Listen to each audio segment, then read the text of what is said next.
2-4 minute کا وقت ہے اور یہاں میرے اساتذہ کرام بھی موجود ہیں اور کوئی لمبی بات بھی کرنے کی جسارت بھی نہیں ہے. خیر کہنا یہ چاہ رہا ہوں کہ اللہ جل شانہ کا بڑا احسان اور کرم ہے کہ اللہ پاک نے ہمیں علم جیسی دولت عطا فرمائی.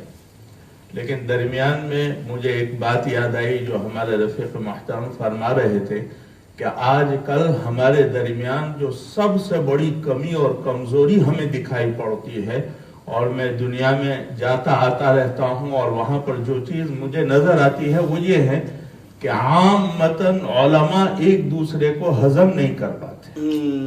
اور اسی لیے حدیث پاک میں آتا ہے لا تحاسدوا ولا تباغضوا وكونوا عباد اللہ اخوانا. یہ حسد کا معاملہ اتنا زیادہ، بغض کا معاملہ اتنا زیادہ ہے کہ جس کی وجہ سے علماء گرتے ہی جا رہے ہیں اور ہر عالم دوسرے کا پیر کھینچتا جا رہا ہے. میں نے ابھی بتایا کہ مجھے ایک بات یاد آئی کہ ایک بہت بڑے اللہ والے نے ایک 120 سالہ عمر کے آدمی کو دیکھا جو بالکل جوان تھا. اس اللہ والے نے اس سے پوچھا کہ تیری جوانی کا راز کیا ہے کہ 120 سال کی عمر میں تو اتنا اچھا صحت مند ہے؟ تو اس شخص نے جواب دیا من ترک الحسد فبقی الجسد. ہاں، جس نے حسد کو چھوڑ دیا اس کا جسم باقی رہا. تو خیر یہ بات عام متن دیکھی جاتی ہے کہ ایک عالم بڑھ رہا ہوتا ہے تو دوسرا عالم اس کو کھینچتا جا رہا ہوتا ہے. اور یہ غیبت ہمارے علماء میں جو ہے وہ اور طبقے میں نہیں دیکھی. حسد کا معاملہ، غیبت کا معاملہ، خیر اللہ پاک نے ہمیں بڑی اچھی چیز عطا فرمائی ہے کہ اللہ پاک نے علم جیسی دولت عطا فرمائی. اگر سورہ اقرأ بسم ربک الذی خلق کا مطالعہ کرے تو پوری سورت کا لب لباب اور خلاصہ 3 چیزیں ہیں کہ اللہ جل شانہ نے اس انسان کو پیدا کیا اور اس انسان کو پیدا کیے جانے کا مقصد کیا ہے، اور اگر کوئی انسان اس مقصد کو حاصل کر لیتا ہے تو اللہ جل شانہ کی طرف سے اسے کیا انعام ملے گا. پوری سورت کا خلاصہ یہ ہے کہ تخلیق اس لیے کی گئی تاکہ انسان تعلیم حاصل کرے، اور تعلیم کے عوض، تعلیم کے نتیجے میں اللہ جل شانہ کی طرف سے اقرأ وربک الاکرم، اللہ تکریم عطا فرمائے گا. تو تخلیق، تعلیم اور تکریم تو اللہ جل شانہ کا بڑا احسان اور کرم ہے کہ اللہ پاک نے ہمیں یہ علم عطا فرمایا ہے. اور اس کی فضیلت قرآن پاک میں بھی آتی ہے وَعَلَّمَ آدَمَ الْأَسْمَاءَ كُلَّهَا. وہ پوری آیت ہے، ابھی موقع نہیں ہے. اللہ پاک نے سیدنا آدم علیہ السلام کو علم الاسماء عطا فرمایا اور اس کے بعد فرشتوں سے کہا کہ آپ بتاؤ. فرشتوں نے نہیں بتایا، اور سیدنا آدم علیہ السلام نے جب علم الاسماء کو شمار کرایا تو اللہ پاک نے ان کو فضیلت عطا فرمائی کہ فرشتوں کو حکم دیا تم سجدہ کرو، اور جس نے سجدہ نہیں کیا اس کو راندہ درگاہ کیا گیا. تو اللہ پاک نے ہمیں اتنی بڑی چیز عطا فرمائی ہے. بس کہنا یہ چاہتا ہوں، یہ کہنا چاہتا ہوں کہ اللہ پاک نے جب اتنی بڑی چیز عطا فرمائی ہے تو ہر عالم کو یہ بات سمجھنی چاہیے کہ اللہ پاک نے ہمیں دنیا اور آخرت کی سب سے بڑی نعمت عطا کر دی ہے. آج ہم اسباب تو اختیار کرتے ہوتے ہیں لیکن ہمارے اندر سب سے بڑی کمزوری یہ ہے کہ علماء دعا سے غافل ہیں.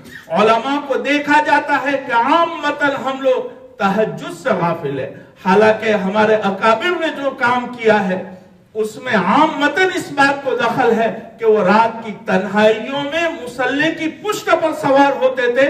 تتجافى جنوبهم عن المضاجع يدعون ربهم خوفا وطمعا ومما رزقناهم ينفقون.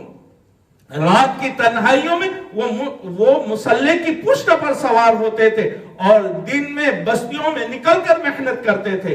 امن هو قانت آناء الليل ساجدا وقائما يحذر الآخرة ويرجو رحمت ربی. ترجمہ کیا کروں، علماء کرام موجود ہیں اور جناب محمد رسول اللہ صلی اللہ علیہ وسلم ارشاد فرماتے ہیں کہ جبرائیل امین میرے پاس تشریف لائے اور فرمایا یا محمد شرف المؤمن قیام اللیل، شرف المؤمن قیام اللیل وعزه استغناؤه عن الناس، کہ مومن کا شرف یہ ہے کہ وہ راتوں کی تنہائیوں میں اللہ کے سامنے کھڑا ہو جائے، وعزه، اور اس کی عزت اس بات میں ہے کہ وہ لوگوں سے استغنا برتے۔ جب انسان لوگوں سے استغنا برتے گا تو اللہ جل شانہ اس کا کفیل بن جائے گا، اللہ جل شانہ اس کے ضامن بن جائیں گے، اور انسان کے لیے زندگی گزارنا بڑا آسان ہو جائے گا۔ حضرت امام حسن بصری رحمہ اللہ سے بس ایک بات کہہ کر اپنی بات ختم کروں۔ حضرت امام حسن بصری رحمہ اللہ سے کسی نے دریافت کیا کہ یہ تہجد پڑھنے والے جن کے چہروں پہ اتنی نورانیت کیوں ہے؟ انہوں نے فرمایا کہ جب وہ خلوت میں جاتے ہیں، جب وہ تنہائی میں جاتے ہیں اور اللہ جل شانہ کو یاد کرتے ہیں تو اللہ جل شانہ ان پر اپنا نور نچھاور کر دیتے۔ تو میرا عزیزو، آج ہمارے اندر سب سے بڑی کمی ہے کہ فجر کی نماز میں مشکل سے ہم جاتے ہیں، اور وہ بھی جانا اس لیے پڑتا ہے، ہو سکتا ہے میں میری بات کر رہا ہوں، میں آپ حضرات کی بات نہیں کر رہا ہوں، میں اپنے آپ کو غافل سمجھ رہا ہوں۔ عامتاً ہماری عادت یہ ہوتی ہے بالکل جماعت کے وقت ہم پہنچتے ہیں، یہ ہماری کمزوری ہے۔ تو ان چیزوں کی طرف ہمیں خاص توجہ دینی چاہیے، اس لیے کہ قرآن پاک کہتا ہے کہ علماء جب منبر پر بیٹھ جاتے ہیں تب تو ایسا لگتا ہے منبر بھی ٹوٹ جائے گا، لیکن جب عمل کی باری ہوتی ہے تو عالم سب سے پیچھے ہوتا ہے۔ یا ایھا الذین آمنوا لم تقولون، صاحب جلالین اس کا ترجمہ کرتے ہیں ای لم تدعون ما لا تفعلون، ایسے دعوے کیوں باندھتے ہو؟ اتأمرون الناس بالبر وتنسون انفسکم وانتم تتلون الکتاب افلا تعقلون۔ خیر، بات لمبی ہو جائے گی۔ ہم نے جو پڑھا ہے ہمیں چاہیے کہ ہم لوگوں تک اپنی باتوں کو پہنچائیں اور خود بھی عمل کریں، اور اگر نہیں کرتے ہیں تو علماء یہود کا حال پڑھ لیجئے۔ قرآن پاک کہتا ہے مثل الذین حملوا التوراة ثم لم يحملوها كمثل الحمار يحمل اسفارا بئس مثل القوم الذين كذبوا بآيات الله والله لا يهدي القوم الظالمين۔ خیر، کہنا یہ چاہ رہا ہوں کہ اللہ پاک نے ہمیں بڑا اچھا موقع عطا فرمایا ہے، اللہ پاک نے ہمیں علم بھی عطا فرمایا، اللہ پاک نے ہمیں عزت بھی عطا فرمائی، اور یہ امت ہم پر اعتماد اور بھروسہ کر کے بیٹھی ہوئی ہے۔ جب وہ اعتماد اور بھروسہ کر رہی ہے تو ہمارا فرض بنتا ہے کہ ہم ہمارے فرض کو ادا کریں۔ اللہ پاک ہمیں کہنے سننے سے زیادہ عمل کی توفیق عطا فرمائے۔ وآخر دعوانا الحمدللہ رب العالمین۔